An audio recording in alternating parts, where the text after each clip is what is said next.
So when the medical specialist group referred Dean to the GMC, said, "Oh, we've got concerns about him."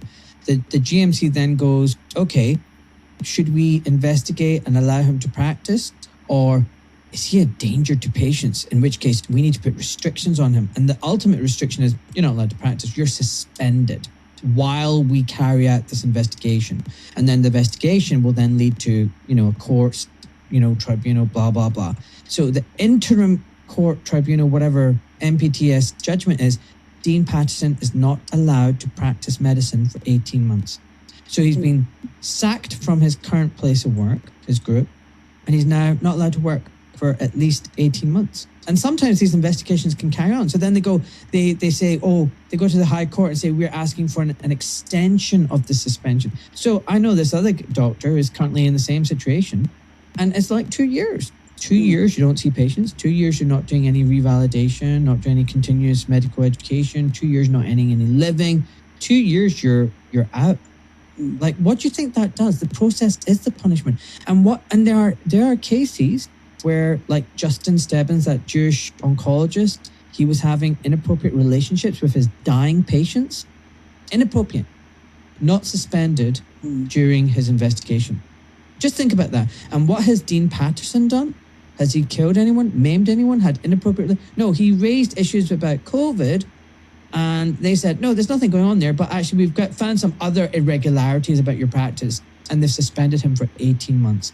Where's the proportionality of that? Well, that's why these conversations are so important, and what your conversation with Dean Patterson was so important. And Dr. Dave Cartland had another one with a psychiatrist, Dan, what's his name, Armstrong, who was suspended as well for daring to speak out. And without talking openly about these things, without putting them up on the table, they go under the radar. People don't think about it. So then the general public doesn't realize what's going on, that this is a dictatorship, this is totalitarianism, and this is very, very dark and evil. It's actually evil because, if you want to stay in the game in Ireland, you have to ignore the excess deaths since the shots that they call vaccines. Now, Ireland is one of the best case studies in Europe if you want to identify what exactly happened during scamdemic years, all right? Because it's a small population, everybody knows each other.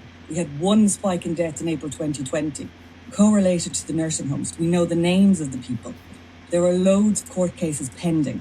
And then the deaths started in 2021, and they haven't stopped since. Isn't that incredible? We have Eurostat figures showing it all, but nobody wants to talk about it. So there's a major cover-up going on in Ireland.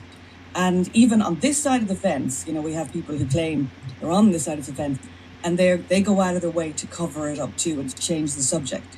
But we have it all there, which is why Dr. Billy Ralph's case is so very interesting. And we had this massive news story over the weekend when Dr. Angus Dalgleish turned up.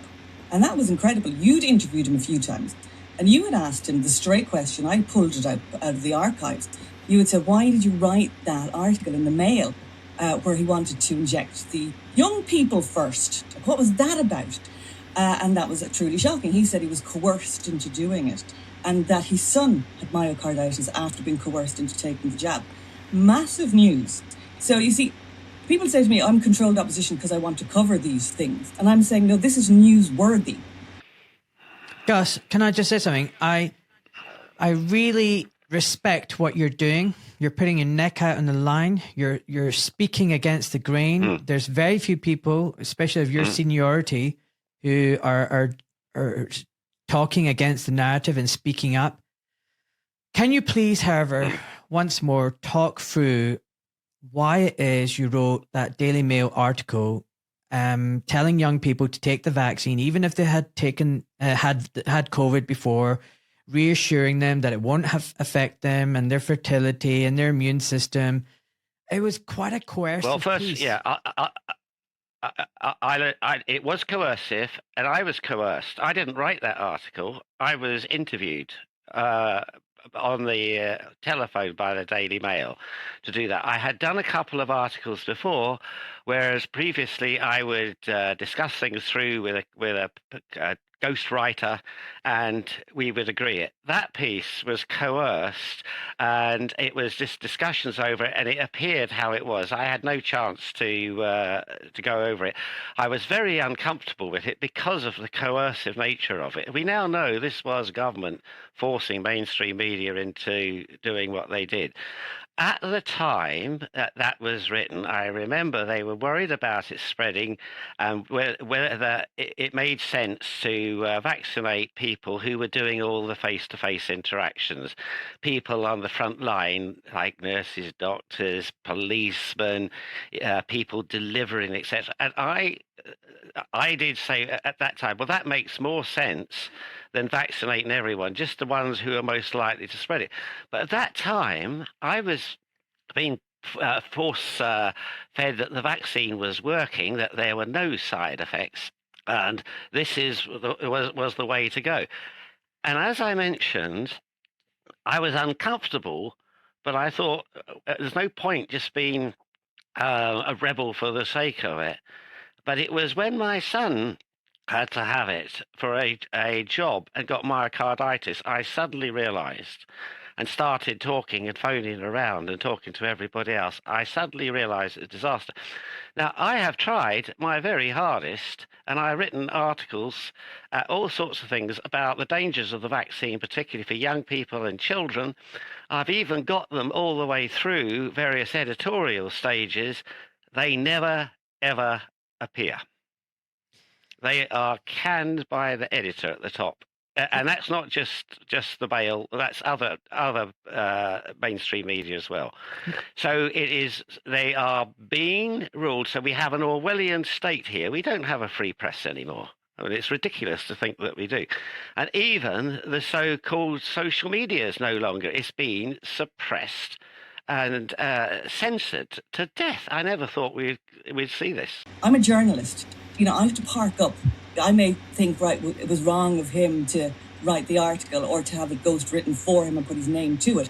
But things change. And this is a big story because he's one of the top oncologists in the UK. He's shown up to support Dr. Billy Ralph. Now, incredibly, nobody got a photograph of Dalgleish turning up to the hearing. There's no photograph of him with Billy Ralph. I couldn't believe it because I couldn't go up. And it just shows you, you know. And then I was looking at coverage. So there was no coverage. There was no coverage in the Irish Independent. There was no coverage in the Examiner. They'd already previously covered the Billy Ralph story. But they went very quiet when Professor Dalgleish showed up. We had one report in the Irish Times, and they said that a UK oncologist, they didn't even mention his name, no photograph. You see, this is more of it. When you're monitoring the media, you're noticing these things. No photograph of Dalgleish. And then they said that, you know, he was questioning lockdowns and masks. When the real headline should have been that a top UK oncologist who has linked the COVID boosters, jabs, to cancer has thrown his support behind Dr. Billy Ralph. I mean, that's the real story. But you're not going to get that in the headline. It's going to be buried down. And then I thought to the lads, you should have hired somebody because this is what we have to do now. We all have our own mobile broadcasting units. Our phones, even crappy. I've only got a crappy phone. I could do great stuff on that crappy phone. My sister gave it to me ages ago because I lost my other phone. It's your digital Kalashnikov. Absolutely.